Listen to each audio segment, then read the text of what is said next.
Assalamualaikum warahmatullahi wabarakatuh. Salam sejahtera. Tabe selamat lingun alatai, salam sujud karendem malem. Nakon perseman dia yang menyukai bahasan YouTube-nya Dewi Rantian Intan. Sekarang saya mau membahas masalah adat.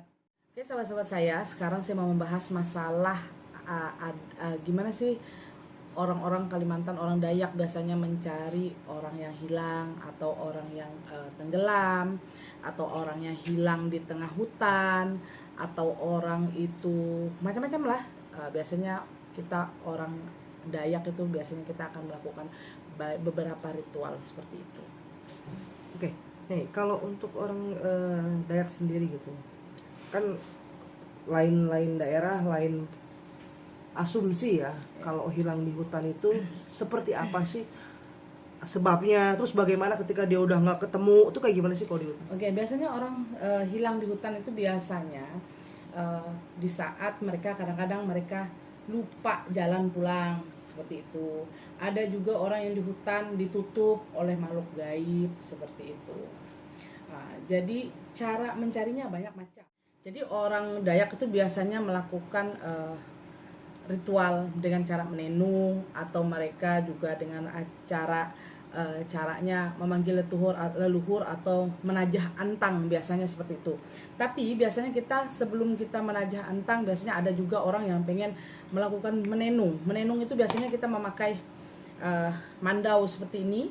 Setelah itu dikasih baliung ini, setelah itu diikat. Jadi di sini sama di sini akan dipegang seperti ini. Jadi di sebelah sini di sini ada yang pegang, di sebelah sini ada yang pegang. Nanti akan tokoh adat ini nanti akan menabur, memanggil leluhur. Nanti ini seperti gini, sahabat saya. Gini. Seperti ini nih, caranya begini. Jadi satu pegang sini, satu pegang sini. Biasanya seperti ini. Ini nanti akan berputar. Nah, mandau ini akan putar. Jadi di baliung ini biasanya dipegang begini. Nah, jadi satu pegang di sana, satu pegang ini. Biasanya mereka akan bertanya, apakah orang ini masih hidup? Biasanya ditabur sama tokoh adat, nanti dia akan mutar sendiri seperti itu. Dia putarannya cepat, bisa cepat. Nah, kalau ditanya apakah dia masih ini, ada yang diem aja seperti itu. Biasanya kita melakukan ritual menenung seperti itu. Nah, biasanya kita pakai mandau, ada baliung seperti ini dan dipegang, diikat dengan rotan. Setelah itu dipegang sini sama sini. Biasanya kita melakukan menenung. Nah, setelah itu bisa juga kita melakukan dengan ritual adat kita menajah antang. Biasanya kita menajah antang. Jadi dilakukan ritual dengan sesajen macam-macam, ada beberapa, ada ayam, ada apa. Itu dilakukan menajah antang ini, sahabat saya, dilakukan di tanah yang lapang sekali, tidak ada tidak ada rumah, tidak ada apa. Itu biasanya di tanah yang lapang sekali. Nanti mereka akan ada satu tempat yang memang dibikin buat ritual kayak rempahan sajen seperti itu, manggil leluhur. Nah, setelah itu akan dikasih tanda, ada beberapa kayak dikasih kayak bambu atau kayu, itu dikasih, itu nanti akan datang elangnya pasti sama, sahabat saya. Elang itu pasti akan kata orang tadi, sayapnya pasti beda. Jadi orang Dayak itu tahu kalau menajah antang pasti akan elangnya yang itu saja yang datang seperti itu. Nanti dikasih tahu, oh ini udah meninggal, ini meninggal atau masih hidup.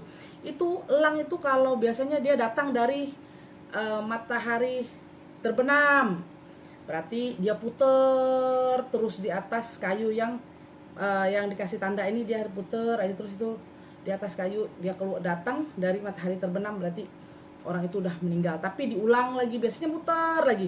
Nah, tapi kalau masih hidup dia akan datang dari arah matahari yang matahari terbit seperti itu. Biasanya seperti itu.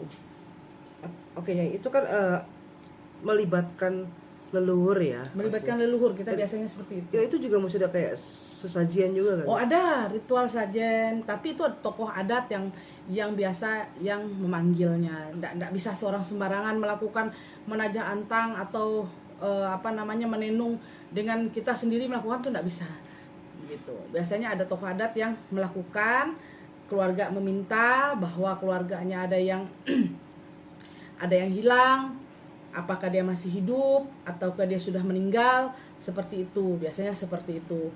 Kadang-kadang sahabat saya, kalau orang yang meninggal disambar buaya, biasanya kita akan melakukan ritual. Kita akan melakukan ritual. Ritual kita akan memanggil leluhur juga. Jadi supaya mayat ini cepat ditemukan.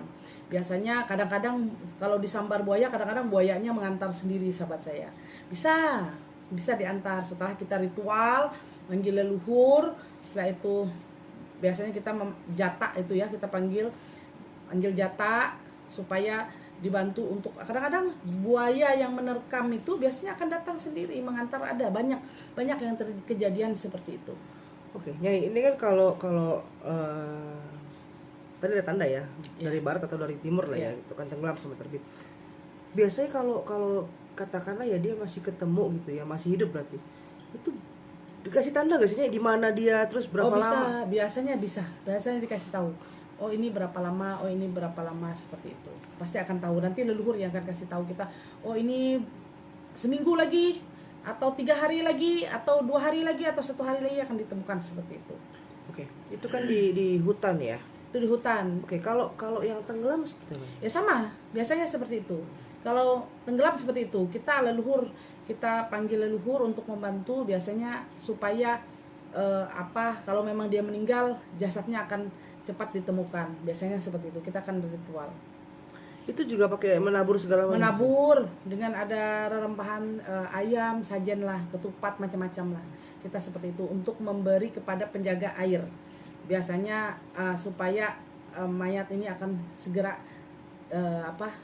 timbul ke atas supaya cepat ditemukan, seperti itu. Oke, kalau semuanya kan kembali lagi ke kuasa Tuhan ya. Nah, tapi kalau di hutan kan gini, logika seseorang, kalau logika siapapun kalau di hutan itu adalah mungkin masih ketemu karena dia masih di daratan. Ya. Bagaimana dengan yang di air? Biasanya yang di air ini, sahabat saya, kita akan lakukan ritual. Pasti dia akan ditemukan. Kalau dia masih hidup ya pasti akan kembali dengan masih ada nyawanya. Tapi kalau memang sudah tidak ada, biasanya leluhur juga memberitahu kita bahwa supaya anak cucu atau apa yang ditinggalkan ini, supaya dia bilang, oh dia sudah tidak ada, tapi beberapa hari lagi akan ketemu, seperti itu. Menurut orang Dayak sendiri, kalau di hutan kan katanya karena kita tuh seringnya mungkin salah sebut, salah ngomong, atau ada yang disuka. Kalau di air gimana? Oke, di air itu biasanya kalau kami bilang itu ada pirasat, ada tanda, ada orang meninggal mati tenggelam, ada orang meninggal disambar buaya, macam-macam, ada namanya pirasat. Pirasat itu apa ya? Kayak tanda seperti itu. Jadi kita bilang, oh ada pirasat karena sambar buaya, oh ada pirasat bahwa mati tenggelam, ini pirasat bisa mati tabrakan. Nah itu dibuang nanti. Kalau disambar buaya ada tanda biru di mana, ada urat yang keluar, itu biasanya kita buang. Tapi ada orang yang bisa buang, nggak bisa sembarang tusuk langsung buang begitu, nggak. Pasti ada tokoh juga yang membuang itu, yang memang mereka ahli dalam membuang pirasat itu. Oke, kalau di hutan katanya kan ada makhluk yang misalnya suka sama kita segala macam. Apa di air juga seperti itu nih? Oh iya, ada seperti itu kan. Setiap air itu kan ada penguasanya, seperti itu. Oke, ya kembali lagi bahwa ini kan adat ya. Kita tidak membicarakan tokoh atau siapapun lah. Ini kan kita bicara soal adat. Oke, kalau kita ngomongin adat istiadat, persentasenya gitu biasa yang dilakukan orang-orang Dayak itu berapa akurat sih? Kalau biasanya ya 80%. Kalau mereka sudah melakukan menabur, memanggil leluhur, itu biasanya nggak lama pasti ditemukan. Dan itu tidak bisa dilakukan oleh sembarang orang. Tidak ada dilakukan oleh sembarang orang. Ada orang-orangnya aja, yang tokoh-tokoh yang bisa. Nggak bisa sembarangan. Atau seorang spiritual merasa dia seorang spiritual, dia bisa manggil, nggak gitu. Kita memang ada orang-orang yang tokoh yang bisa seperti itu. Oke, ini sahabat saya membicara ini karena adat, tata cara kita melakukan adat ritual kita di daerah Kalimantan Tengah. Nah, tapi kan banyak orang Dayak juga, banyak suku-sukunya banyak. Kayak saya kan biasa kita lakukan di Palangkaraya suku Dayak Ngaju seperti itu. Biasanya kita melakukan seperti itu. Nah, dan tidak menyinggung siapapun seperti itu. Nah, terima kasih sahabat saya. Jangan lupa tonton terus Nyai Dewi Rantian Intan. Jangan lupa subscribe, like, dan komen. Assalamualaikum warahmatullahi wabarakatuh.